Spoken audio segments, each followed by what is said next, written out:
Bharat हाक्टनि fill बेसि साजिबा राष्ट्रपतिनि चंमारिव पयला ST बसंनि खरगसा बोरै चंमारिव बाताय कप्लाय ओंगै राष्ट्रपतिनि आचुक थानि बरमानखा एनडीएनि कैंडिडेट द्रौपदी मुर्मू भारत हाक्टनि बेबाक हास्तेबाय बाक्सा हास्ते त्रिपुरा वब थांनाय सालनि सिमि गोदाल राष्ट्रपति द्रौपदी मुर्मुनो खाकाहाम याफालायजाक फारसाल बहायनो 28 नं दिलियामुरा जनजाति मोर्चा मदलनि बोखाक्तै गोदाल राष्ट्रपति द्रौपदी मुर्मुनो खाकाहाम याफरे कतर हिमपतक संजाजाखा हिमपतक हास्ते बीजेपीनि याकसु आसुकफां पातलकयना जमातियानो खबै गुबुननि आथंरबो मानजाखा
পঁচাত্তর বছর পরে ভারতের প্রথম একজন জনজাতি মহিলা রাষ্ট্রপতি নির্বাচিত হয়েছে। এটা শুধু ভারতবর্ষে নয়, পৃথিবী একটা নজিরবিহীন।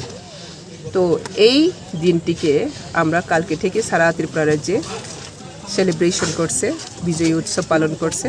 প্রতিটি মণ্ডলে শক্তি কমিটি এবং বুথ কমিটি, ডিস্ট্রিক্ট কমিটি লেভেলে সারা কমিটিটি আমাদের উদযাপন চলছে।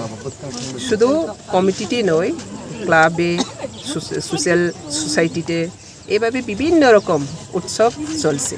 তো আজকে এই পরিপ্রেক্ষিতে আজকে তেলিয়ামরা মণ্ডল জনজাতি মণ্ডলের উদ্যোগে এখন এই বিজয় উৎসবটা শুরু হচ্ছে। হদ্রাই কমিউনিটি হল থেকে এখন শুরু হবে, তারাসান পর্যন্ত এখান সমাপ্তি হবে। দ্বিতীয় পার্টটা এটাই ভারতবর্ষে একটা ধর্মনিরপেক্ষ এবং গণতান্ত্রিক প্রজাতান্ত্রিক দেশ। এখানে ইকুয়ালিটি বিফল্য, সবকে নিয়েই এক দেশ, শ্রেষ্ঠ দেশ। এটাই ডক্টর বি.আর. আম্বেদকর লিখেছিল। কিন্তু ৭৫ বছর পরে আজকে এই সম্পূর্ণ সংবিধানে মূল্যায়ন করা হয়েছে, সেটাও মোদির নেতৃত্ব। একটা কথাই আছে, মোদি হেতু মুমকিন হে। যদি আজকে মোদি না হতো তাহলে এই সংবিধানটা সম্মান করার মতো সময় আসতো না। কিন্তু আজকে দেখেছি সংবিধানে যা লিখেছি তাই বাস্তবিত হয়েছে। तो संविधान में जो लिखा है इक्वालिटी विफल सबको लेकर चलना है। वहाँ पे जाति जनजाति सबका धर्मीय भाषा को स्थान देना है, अपना अपना हक से देश का आगे बढ़ाना है, सबकी एकता करके देश का आगे चलना है। लेकिन आज हम लोग देखा है मोदी का थ्रू से आज सारा भारतवर्ष में हर कोने राज्य में हर जाति हर भाषा भाषी सबको आगे बढ़ रही हो, एक साथ करके देश को उन्नति करने के लिए। तो यही संविधान का पहली बार जो मान्य दिया गया है मोदी का नेतृत्व में। तो इसलिए महिला एक जनजाति प्रथम बार फर्स्ट टाइम के हिसाब से ये देश का सबसे संविधान का सबसे नागरिक नंबर 1 में आज पहुंच चुकी है। ये मैसेज यही है, इंडिया एक ग्लोरियस हिस्ट्री और विक्ट्री हिस्ट्री बनना चाह रही हो और वर्ल्ड वाइड अभी इंडिया को सभी जय जय कहने लग रही हो। तो मोदी का नाम सुने तो वर्ल्ड वाइड में अभी भारत को सम्मान जनाने के लिए सभी अभी प्रस्तुत है, क्योंकि मोदी का जो काम है वो देश का विकास है, देश का उन्नति है, देश का सुरक्षा है। तो हम सब वहाँ पे जनजाति और जनजाति देश का जितना भी धर्मीय भाषा सभी हम एकता कर, तो ये इंटीग्रेटेड डाइवर्सिटी में यही आज प्रूफ हुआ और यही हम लोग प्रैक्टिकल में देखा। तो यही हम लोग का मैसेज है।